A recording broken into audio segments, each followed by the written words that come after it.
ഇതുവരെ ഉറങ്ങിയില്ലേ? ഭക്ഷണം കഴിച്ചോ? ഇല്ല. മരുന്ന് കഴിച്ചോ? ഇല്ല. ഗൗരി, എന്താ പറ്റിയേ? അത് തന്നെ എനിക്ക് വിനോദേട്ടനും ചോദിക്കാനുള്ളേ. വിനോദേട്ടൻ എന്താ പറ്റിയേ? അത്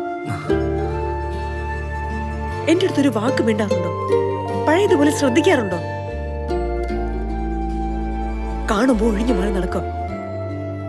വിനോദേട്ടൻ എന്റെ അടുത്ത് ദേഷ്യമുണ്ടോ? ഇങ്ങനെ മനസ്സിൽ വെച്ചോണ്ടിരിക്കാതെ എന്തെങ്കിലും പറ. ഗൗരി, നീ എന്തൊക്കെയായി പറയണേ? എനിക്ക് നിന്നോട് എന്ത് ദേഷ്യ? ഞാൻ ഡ്രസ്സ് മാറ്റിയിട്ട് വരാം. നീ എന്നിട്ട് നമുക്ക് ഒരുമിച്ച് കഴിക്കാം. ഈ ഫോട്ടോ ആണോ നിങ്ങളുടെ പ്രശ്നം?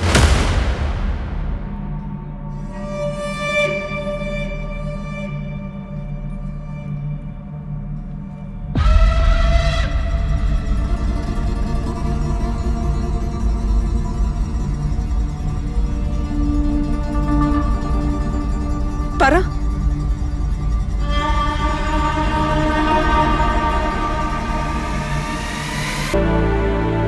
ഉറക്കമില്ലാതെ വേഷം മാറി നടക്കുന്നു, ആരൊക്കെ തല്ലാൻ നടക്കുന്നു. സാമാന്യ ബോധമുള്ളവർക്ക് മനസ്സിലാവില്ല ഇത് ഫേക്ക് ആണെന്ന്. എനിക്കൊരു പ്രശ്നമില്ല, പിന്നെ ആർക്കാ പ്രശ്നം?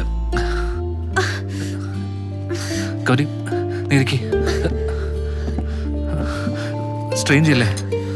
നീ ഇരിക്കേ. ഗൗരി, ഗൗരി, നീ ഇങ്ങനെ സ്ട്രെയിൻ ചെയ്യല്ലേ പ്ലീസ്.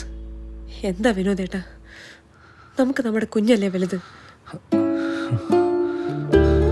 സത്യം ചെയ്, ഇനി ഇതിന്റെ പിന്നാലെ ഒന്നും പോകത്തില്ല. അത് സത്യം ചെയ്. എന്നെ കൊണ്ട് ഇങ്ങനൊന്നും ചെയ്യിപ്പിക്കല്ലേ ഗൗരി. എന്നാ ഉറപ്പ് പറ. ഉറപ്പ്, ഞാനിനി അതിന്റെ പുറകെ പോവില്ല.